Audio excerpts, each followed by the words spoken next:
Alors, je poursuis ces maux de grossesse avec les démangeaisons génitales. Alors, donc, tous ces changements hormonaux vont provoquer un déséquilibre de la flore vaginale. Donc, pendant la grossesse, le pH vaginal est beaucoup moins acide et ce qui va diminuer son rôle de protection. Et donc, les parties intimes peuvent être beaucoup plus vulnérables aux infections, aux mycoses ou même les irritations. Alors, tous ces changements hormonaux vont aussi augmenter la dilatation au niveau des vaisseaux sanguins et provoquer une augmentation de pertes vaginales. Alors, ces pertes vaginales, que l'on appelle en langage scientifique les leucorrhées, qui est ce liquide translucide, transparent, qui accompagne la vie hormonale chez la femme, et ce, depuis les premières règles jusqu'à la ménopause. Et donc, ces pertes vaginales sont tout à fait normales, naturelles. C'est ce qui fait que les organes génitaux fonctionnent très bien. Et elles ont comme rôle de protéger et de nettoyer les parties intimes. Mais par contre, si ces pertes vaginales sont beaucoup trop fréquentes à l'heure normale, ou bien si elles sont de couleur, qu'elles sont plus du tout transparentes ni translucides,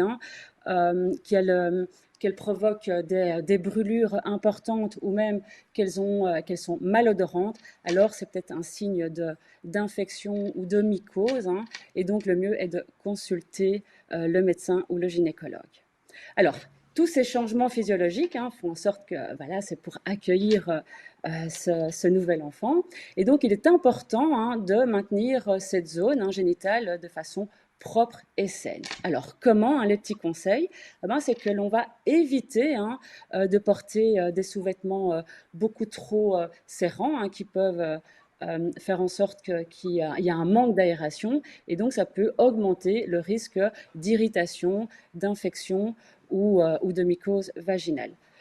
De même, si vous portez des protections intimes quotidiennement, le mieux c'est quand même de les changer fréquemment pendant la journée parce que ça peut maintenir la zone humide au niveau des parties intimes et également augmenter le risque d'infection ou d'irritation.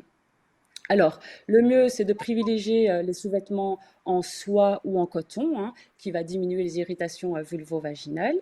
Aussi, lors de l'hygiène, on va se cantonner uniquement au niveau de la vulve. On va éviter les douches vaginales et également de mettre des ovules en cas d'irritation ou d'infection. C'est que uniquement sur avis médical. Et aussi avoir une bonne hygiène intime. Et j'insiste bien qu'une bonne hygiène intime n'est pas un excès d'hygiène intime. Donc, on va seulement se laver 2 fois par jour, matin et soir, avec des produits adaptés au niveau de cette zone. Alors, ensuite, les maux de dos. Alors, les maux de dos, ça peut quand même toucher 50% des femmes enceintes. Alors, généralement, ça arrive entre le 5e et le 7e mois de grossesse. Et ces douleurs peuvent vraiment être accentuées si vous avez des facteurs prédominants. Et donc, ces douleurs peuvent s'accentuer au fur et à mesure des semaines pendant la grossesse. Alors, ces douleurs, ça se manifeste par des lombalgies, des douleurs dans le bas du dos et au niveau des articulations sacro-iliaques. Alors, pourquoi ? Eh bien, c'est le fait que pendant la grossesse, au fur et à mesure des semaines, l'utérus chez la femme enceinte, elle grossit, elle prend beaucoup plus de volume. Et donc, le centre de gravité chez la future jeune maman, elle bascule vers l'avant. Et donc, pour maintenir son équilibre, elle va se cambrer de manière beaucoup plus intense dans le bas du dos et provoquer une hyperlordose. Alors, à cette cambrure et à cette bascule, va s'ajouter les effets des hormones, comme les œstrogènes et la relaxine, et elles ont comme rôle de provoquer une hyperlaxité des ligaments, et donc les articulations mobiles chez la femme enceinte, les articulations chez la femme enceinte sont beaucoup plus mobiles. Et donc, c'est tous ces changements physiologiques qui font en sorte que vous pouvez très bien avoir mal dans le bas du dos au niveau des lombaires. Alors, j'ajoute aussi que pendant la grossesse, les muscles abdominaux sont beaucoup moins toniques et donc on a un petit peu moins de soutien au niveau du dos. Alors, les facteurs vraiment prédominants si jamais la future jeune maman, elle a déjà une scoliose préexistante, hein, donc ça veut dire que cette cambrure, hein, dans le bas du dos fort marquée. Si vous n'avez pas d'activité physique quotidienne même auparavant, hein, parce que ça veut dire que vous êtes peut-être un petit peu moins musclé au niveau du dos, donc pour soutenir le dos, ou bien si vous avez déjà un petit peu plus de poids, puisque pendant la grossesse, on prend plus de poids et donc ça peut marquer encore plus les douleurs au niveau du dos. Alors, les conseils. Alors, les conseils, c'est vraiment adapter les bons gestes et la bonne posture au quotidien.